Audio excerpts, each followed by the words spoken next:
Good afternoon, and welcome to our ongoing read of Robin DiAngelo's White Fragility, Why It's So Hard for White People to Talk About Racism. So today we're on Chapter 5. We're carrying on. The title of Chapter 5 is The Good-Bad Binary, and that is the idea that to be racist, one must necessarily be bad, and to be in order to be a good person, one must necessarily be not racist, and the many ways that this binary holds white supremacy in place by shutting down conversations about race and race relations. So, I'm going to read the last paragraph of what we read yesterday, and we'll go forward into the examples after that. So, here we go. The good-bad binary is powerful and enduring. In what follows, I offer counter-narratives to a few of its most popular claims. Notice how each of these claims labels the person making them as not racist, thereby exempting them from further involvement or responsibility. I was taught to treat everyone the same. As explained before, no one can be taught to treat people equitably because humans cannot be 100% objective. For example, I could lecture you for hours that it is not nice to judge, that no one likes to be judged. You wouldn't want to be judged, would you? And so on. And at the end of that lecture, you would still continue to judge because it's impossible not to do so. We can try to examine our judgments, hold them more lightly, and so forth, but to be free of judgment, not possible. Nor can we treat everyone the same. Indeed, the person professing to treat everyone the same is stating a value that he or she holds, they hold, but the claim closes off any further reflection. Once we understand the power of implicit bias, for example, we know that we must deepen rather than close off further reflection. Although deeper reflection won't free us of unconscious, inequitable treatment of others, it will get us closer than outright denial. I marched in the 60s. Someone who tells me that they marched in the 1960s, like the person who tells me they know people of color, is telling me that they see racism as a simple matter of racial intolerance, which clearly they don't have, or they could not have tolerated marching alongside black people during the civil rights movement. They are also telling me that they believe racism is uncomplicated and unchanging. Yet in the 1960s, we thought race was biological. We used terms like Oriental and colored. Nevertheless, in the light of an action they took more than 50 years ago, these folks see their racial learning as finished for life. Their action certifies them as free of racism, and there is no more discussion or reflection required. It also assumes that absolutely no racism, even unconscious, was perpetrated toward blacks by well-meaning whites during the civil rights movement. Yet the testimony of black civil rights experts and activists tells us otherwise. How many white people who marched in the 1960s had authentic cross-racial relationships with African Americans? Certainly there was and still is racial segregation throughout the North too, perhaps not as explicitly enforced, but certainly enforced implicitly in countless ways. Perhaps many of those white Northerners who came down south to save black people had some patronizing or condescending attitudes. Might many have dominated discussions, not listened to others, and assumed to know what was best? Did they say many racially problematic things that Southern blacks were forced to endure? Had I been old enough, I probably would have marched in the 1960s, and yet as far as into the 1990s, I was saying and doing racially problematic things. Although I do them less often and less blatantly today, I still do them. Again, the claim that someone is not racist because the person marched in the 1960s rests on the simplistic definition of racism as a conscious intolerance of black people. I was the minority in my school, so I was the one who experienced racism. While everyone of every race holds prejudice and can discriminate against someone of another race, In the U.S. and other white settler nations, only white people are in the position to oppress people of color collectively and throughout the whole of society. This claim defines racism as a fluid dynamic that changes direction according to each group's ratio in a given space. While a white person may have been picked on, even mercilessly, by being in the numerical minority in a specific context, the individual was experiencing race prejudice and discrimination, not racism. This distinction is not meant to minimize the white person's experience, but aims to clarify and to prevent rendering the terms interchangeable and thus meaningless. Moreover, society at large is still reinforcing white supremacy, and everyone in the school was affected by it. It is likely that white students at such a school were treated better by teachers and that higher expectations were held for them. Their textbooks, the curriculum, and the administration still reinforced a preference for whiteness. Outside the school, and in many aspects within it, these students were still granted white privilege as they moved through society. For most whites, being the minority in their school or neighborhood is usually temporary. They are probably no longer the minority in their environment, as upward mobility generally entails moving away from integrated spaces or those in which people of color are the majority. My parents were not racist, and they taught me not to be racist. Whether you define racism as racial prejudices and individual acts, or as a system of racial inequality that benefits whites at the expense of people of color, as anti-racists do, your parents could not have taught you not to be racist, and your parents could not have been free of racism themselves. A racism-free upbringing is not possible because racism is a social system that is embedded in the culture and its institutions. We are born into this system and have no say in whether we will be affected by it. I understand that many parents tell their children not to be racist, but the practice of our lives is more powerful than the words that we say, and living a segregated life is a powerful message of practice. Of course, there are degrees, and it is certainly more constructive to be told that racism is wrong rather than right, but that is still not enough to completely inoculate us from the culture at large. Let's imagine that what the person really meant was this. My parents were not racially prejudiced, and they taught me not to be racially prejudiced. This statement would still be false because it is not humanly possible to be free of prejudice. This statement simply indicates that the person is uneducated about the socialization process and the inescapable dynamics of human culture. A person's parents might have said that they were not prejudiced, and thus denied their prejudice. They may have told their children that they should not be prejudiced, the result being that, like their parents, the children deny their prejudice. The parents may have sincerely hoped and believed that they were raising their children not to be prejudiced.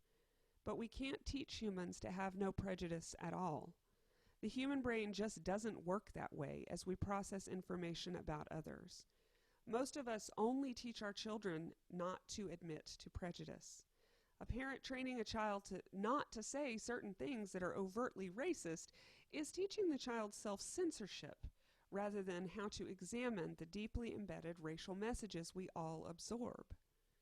Ideally, we would teach our children how to recognize and challenge prejudice rather than deny it. Children today are so much more open. As for the claim that children are so much more open, research over the past 2 decades indicates that children are vastly more sophisticated in their awareness of racial hierarchies than most people believe. Even when race is not explicitly discussed, children internalize both implicit and explicit messages about it from their environment. For example, psychology researchers Maria Montero, Dalila da França, and Ricardo Rodriguez tested 283 white children aged 6 to 7 and 9 to 10 years old. The children were asked to allocate money to black and white children, sometimes with a white adult in the room and sometimes with no adult in the room, to see if having an adult present influenced their behavior. The researchers found that the younger group discriminated against black children in both conditions, while the older group discriminated against the black children only when no adult was present. That is freaking wild. This finding is significant because it shows that the older children clearly had racial prejudice and acted on it, but hid it when a white adult was present. Thus, the children showed that they did not become less racially biased with age, but that they had learned to hide their bias in front of adults. Montero and her colleagues found racial hostility in white children as young as 3 years old. However, most white parents and teachers believe that children are colorblind. This false belief prevents us from honestly addressing racism with children and exploring with them how racism has shaped the inequities that they already observe.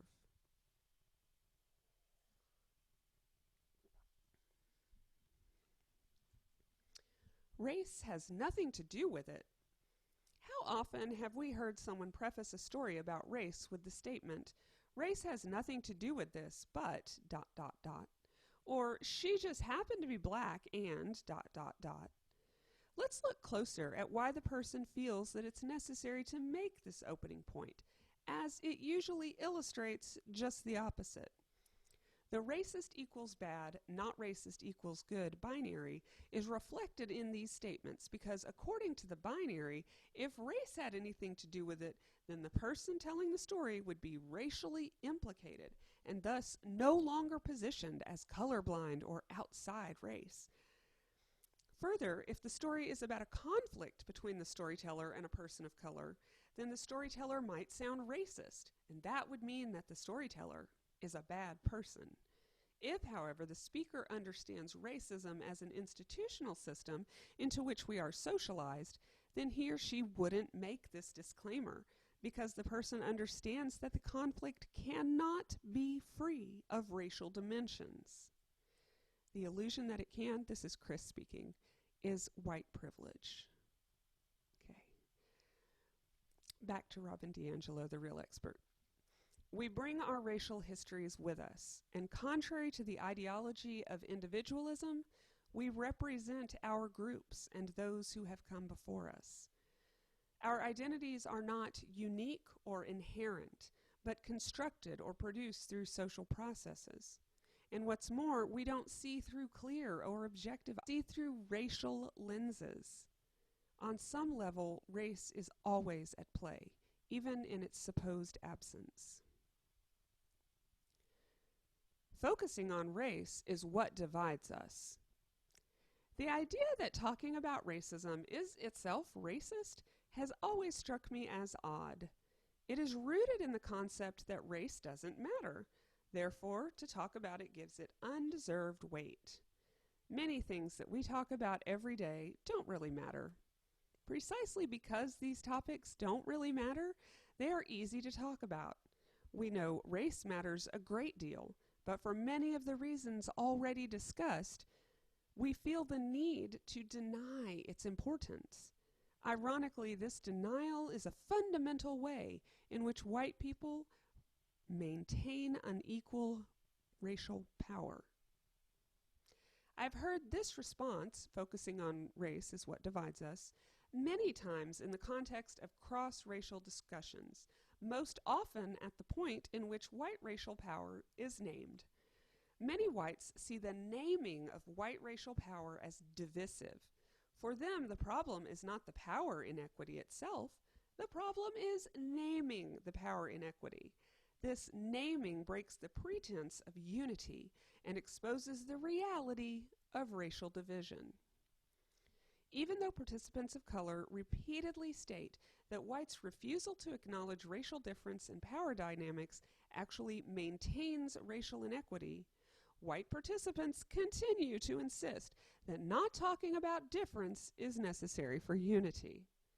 Although the participants purportedly are engaged in these discussions to explore differences in racial perspectives and experiences, As soon as these differences appear, many whites react as if there has been a violation. Of course, white norms are violated by naming white power.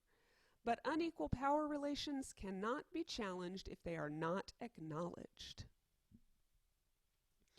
Refusing to engage in an authentic exploration of racial realities erases and denies alternate racial experiences. If we block out other realities by not discussing them, we can pretend they don't exist, thereby assuming a shared racial experience. Not talking about race allows us to maintain our sense of ourselves as unique individuals outside collective socialization and group experience. While it isn't comfortable for most whites to talk about racism, we must do so if we want to challenge rather than protect racism. To avoid talking about racism can only hold our misinformation in place and prevent us from developing the necessary skills and perspectives to challenge the status quo. In conclusion, most of us alive before and during the 1960s have had images from the civil rights conflicts of that time held up as the epitome of racism. Today we have images of white nationalists marching in Charlottesville, Virginia to hold up. And since the writing of this book, many more examples of epitomes of racism, images to be held up. And while speaking up against these explicitly racist actions is critical, we also must be careful not to use them to keep ourselves on the good side of the false binary. I have found it much more useful to think of myself as on a continuum. Racism is so deeply woven into the fabric of our society that I do not see myself escaping from that continuum in my lifetime. But I can continually seek to move further along it. I am not in a fixed position on the continuum. My position is dictated by what I am actually doing at a given time. Conceptualizing myself on an active continuum changes the question from whether or not I am racist to a much more constructive question. Am I actively seeking to interrupt racism in this context? And perhaps more importantly, how do I know? Join us tomorrow for the start of Chapter 6, Anti-Blackness. Thank you so much once again, and thank you to author Robin DiAngelo for this seminal work. Go out into the world with new eyes and act accordingly. See you tomorrow.